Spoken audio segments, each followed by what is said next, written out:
In 1935, Sergei Prokofiev made a devil's bargain.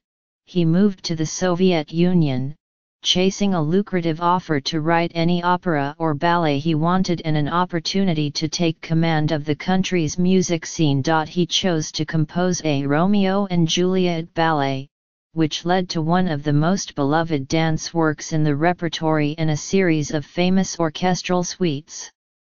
The New York Philharmonic, conducted by Stéphane Denève, will perform selections this Thursday through Saturday. New York City Ballet dances Peter Martins's staging from February 13 to 23. But the celebrated legacy of Romeo and Juliet belies its tortured history. It left Prokofiev broken and emerged from a period that left many of his colleagues dead. When Prokofiev accepted the commission from the Kirov, now Mariinsky, theater, he had lived outside Russia since 1918 and saw the offer as a kind of homecoming.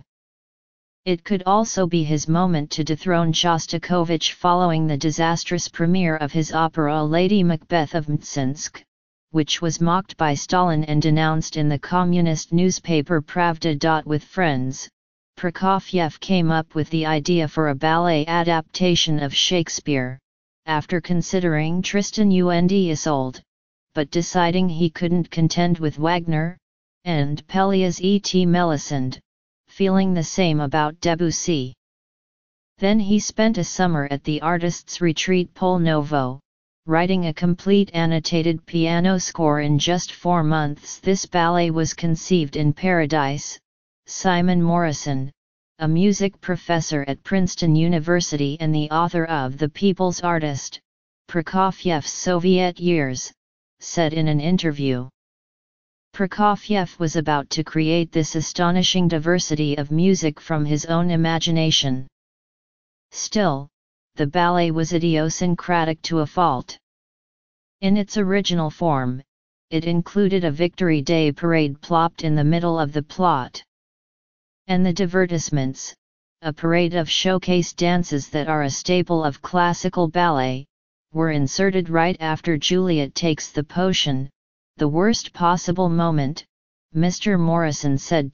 But the most unconventional decision Prokofiev made was in the ending. It was happy. According to the ballet's original scenario, by Adrian Piotrowski, Romeo wants to stab himself but is stopped by Friar Lawrence. While they are entangled in a struggle, Juliet begins to breathe. Then the stage fills with people, who watch as Romeo and Juliet begin to dance. The music is bright as the young lovers leave the stage in an Orphic apotheosis. In 1936, Prokofiev played the first 3 acts on piano for a small group that included the Shakespeare scholar Sergei Dynamov, who supported the unusual ending. The Bolshoi, under the leadership of Vladimir Mutnik, acquired Romeo from the Kirov and planned to stage it during the 1936-37 season. Then the dominoes began to fall. Platon Kurzhentsev, chairman of the newly formed Committee on Arts Affairs, took charge of the Bolshoi and called for a state assessment of the repertory.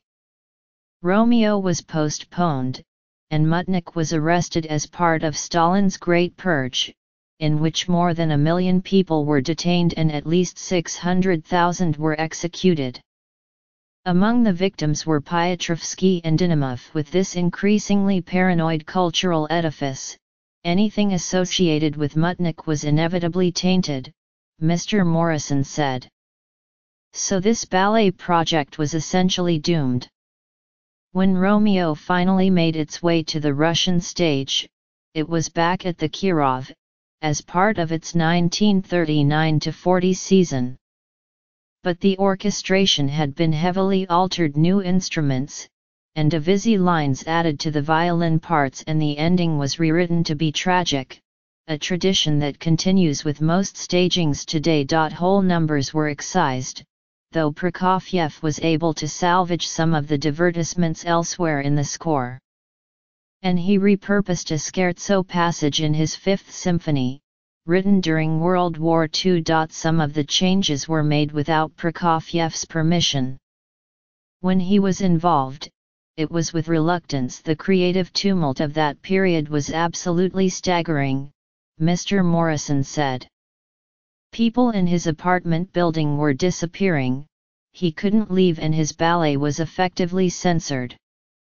I think at this moment something really did break in him.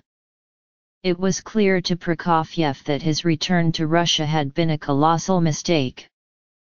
But he would remain there for the rest of his life, with ups and downs of creativity and fame and near constant health problems. If he had any consolation, it was in the Romeo orchestral suites, the first two of which had their premiere before the ballet itself. These are the score as Prokofiev intended it, light and buoyant. Their earliest performances apparently inspired Shostakovich, whose Sixth Symphony, 1939, uses a motif taken from Romeo.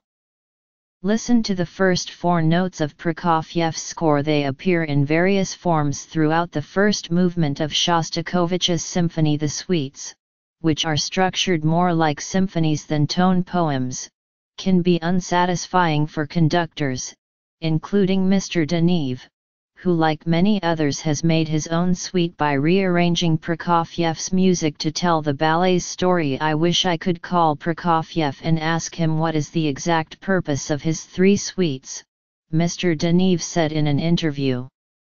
With all my respect, of course, for Prokofiev, I can't understand his logic.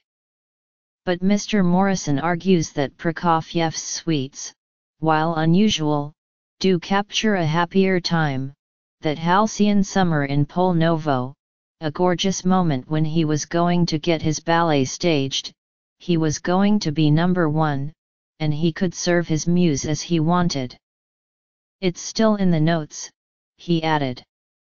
Stuff has been piled on, and you have to scrape some of it away. But the magic is there.